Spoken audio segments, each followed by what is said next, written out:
আসসালামু আলাইকুম, welcome back to my cooking channel homemade cooking zone. আজকে আপনাদেরকে বানিয়ে দেখাবো আমি একটি জনপ্রিয় খাবার যা কম বেশি সব রেস্টুরেন্টেই পাওয়া যায়। তার নাম হচ্ছে রাইস বোল।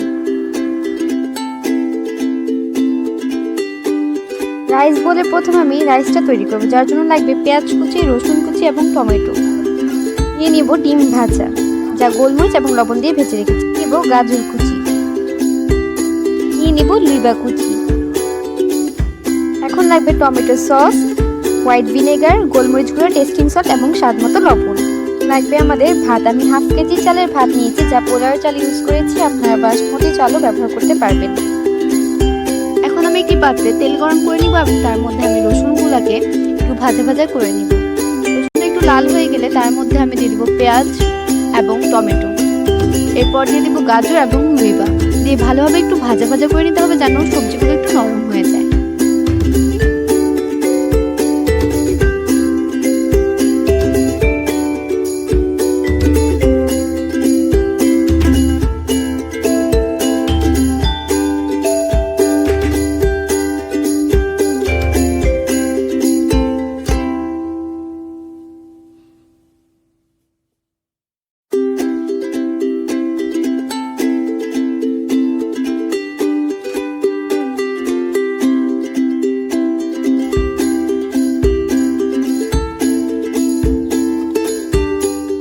সবজিগুলো ভাজা হয়ে যাওয়ার পরে আমি দিয়ে দিব স্বাদ মতো লবণ, টেস্টিং সল্ট এবং গোলমরিচ।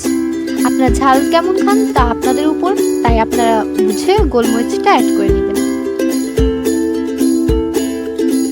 এখন দিয়ে দেব ভেজে রাখা ডিমগুলো, যা আমি গোলমরিচ এবং লবণ দিয়ে ভেজে রেখেছিলাম। তারপর আমি ভালোভাবে এটাকে মিশিয়ে নিব।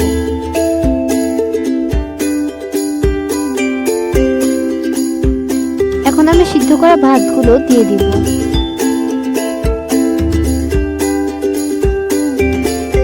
এখন 1 চা চামচ white vinegar, chilli sauce, tomato ketchup এবং গোলমরিচ গুঁড়া এবং সয়া সস দিয়ে ভালোভাবে মিশিয়ে নিতে হবে।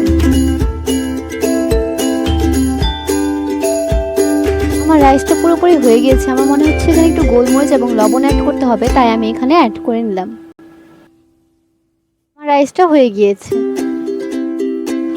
এখন আমি চলে যাব চিকেন ফ্রাইয়ের প্রসেসে।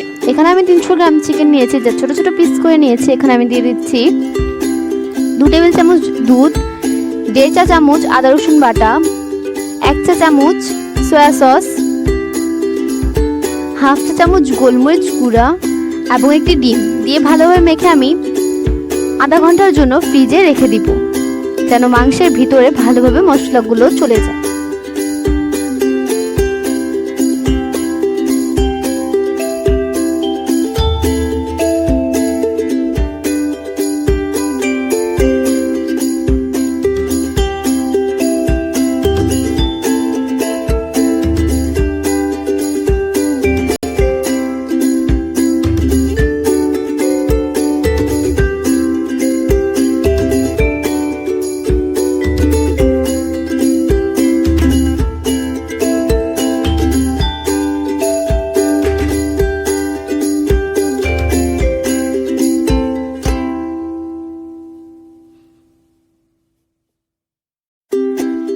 সবকিছু ভালোভাবে মেখে আমি হাত দিয়ে ফ্রিজে রেখে দিচ্ছি আধা ঘন্টার জন্য।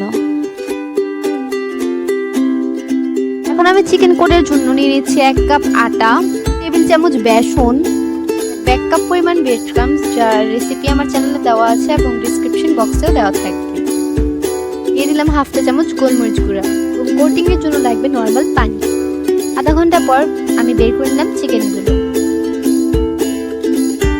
চিকেনটাকে প্রথমে শুকনো উপকরণের মধ্যে নিয়ে ভালোভাবে একটু মেখে নিব, তারপর এটাকে ভালোভাবে একটু ঝেড়ে নিব, আলগা আটাগুলো যেন ঝরে পড়ে যায়। তারপর আমি পানির মধ্যে 10 সেকেন্ডের মতো রাখবো। তারপর আবার শুকনো উপকরণ দিয়ে ভালোভাবে এটাকে মিশিয়ে নেব। এভাবে করে আমি সবগুলো চিকেন করে নিব এবং চিকেনগুলো রেডি হওয়ার পরে আমি 10 মিনিটের জন্য ফ্রিজে রেখে নিব, যেন ভালোভাবে সেট হয়ে যায় এবং ভাজার সময় কোনো সমস্যা না হয়।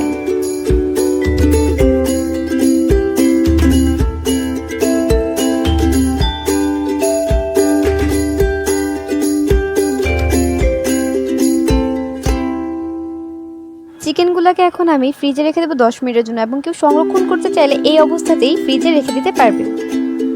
দুপুরবেলা আমি চিকেনগুলোকে ভেজে নিয়েছি। যখন চিকেনগুলো গোল্ডেন কালার হয়ে যাবে বুঝতে হবে যে চিকেনগুলো ভাজা ভালোভাবে হয়ে গিয়েছে। কি বোলের মধ্যে চিকেন এবং রাইসটাকে সার্ভ করে নিয়েছি। আমার ভিডিওটি ভালো লাগলে সাবস্ক্রাইব বাটনে সাবস্ক্রাইব এবং লাইক বাটনে লাইক দিতে ভুলবেন না। Thank you so much for watching my video.